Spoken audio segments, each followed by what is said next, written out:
Salam Efrata Devotion. Coba dengar ayat-ayat Alkitab dalam Matius 26 ayat 34 sampai 35 berikut ini. Yesus berkata kepadanya, "Aku berkata kepadamu, sesungguhnya malam ini sebelum ayam berkokok, engkau telah menyangkal aku 3 kali." Kata Petrus kepadanya, "Sekalipun aku harus mati bersama-sama engkau, aku tak akan menyangkal engkau." Semua murid yang lain pun berkata demikian juga. Luar biasa ya Petrus, ngomongnya meyakinkan. Tapi kita tahu kan bagaimana kenyataan. Petrus ngomong besar, mudah mengumbar kata. Ketika Yesus ditangkap, dipukuli, disiksa, Petrus hanya melihat dari kejauhan. Dia bahkan menyangkal Yesus 3 kali ya, tepat seperti yang dikatakan Yesus.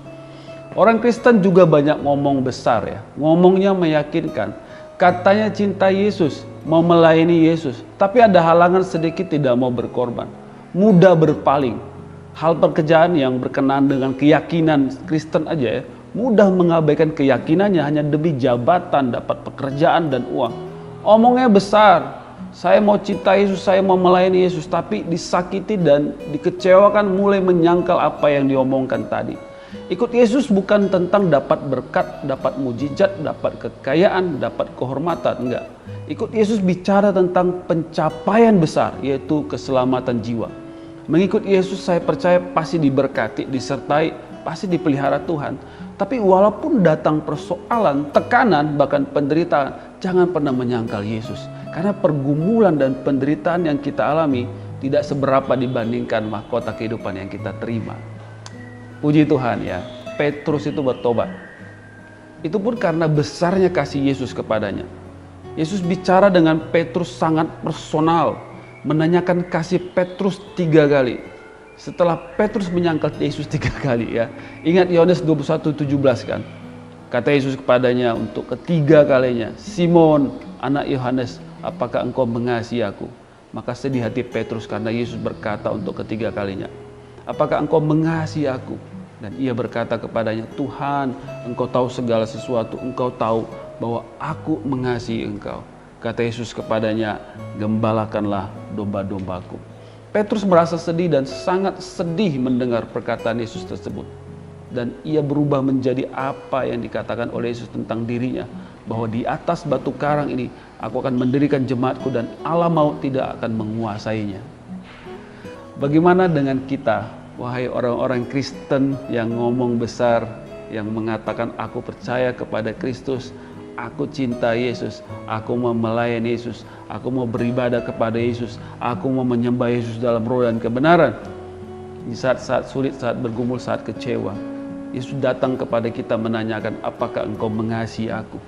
Mari kita katakan, engkau tahu Tuhan, aku mengasihimu.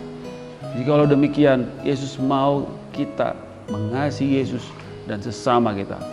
Yesus mau kita setia melayani Dia. Yesus mau kita setia melayani pasangan kita, keluarga kita, dan mengampuni orang-orang yang kita benci. Mau sampai kapan engkau mengatakan, aku mengasihimu Yesus, tapi engkau membenci sesama orang gereja? Tidak mungkin engkau mengatakan, I love Jesus, but I don't like the church. Yesus mengatakan, kasihilah sesama manusia seperti dirimu sendiri. Jikalau kita mengerti akan kebenaran firman Tuhan ini, mari lembutkan hati bersama-sama. Kita akan melakukan apa yang kita katakan. Jangan mudah menyangkal, tetapi mengejar perkenanan Tuhan di dalam hidup kita. Mari kita berdoa. Bapa, dalam nama Yesus, Tuhan ampuni kami.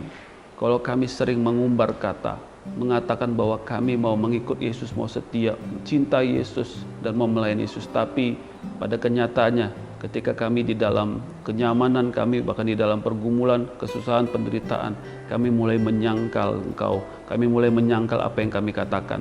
Kenyataannya, hidup kami, tindakan kami, perbuatan kami tidak menunjukkan bahwa kami mengasihi Yesus, bahwa kami setia kepada Yesus. Ampuni kami Tuhan. Dan melalui kebenaran firman Tuhan hari ini kami diingatkan, kami ditegur supaya kami mau melakukan apa yang kami katakan. Jika kami mencintai Yesus, kami juga mau melakukannya dalam tindakan kami, melalui hidup kami, melalui ibadah kami, melalui pelayanan kami, dan melalui kasih kami kepada sesama kami. Terpujilah nama Tuhan, diberkatilah setiap kami yang mendengarkan kebenaran firman Tuhan ini. Dalam nama Yesus kami telah berdoa. Amin. Jangan omong besar, lakukan perkara besar.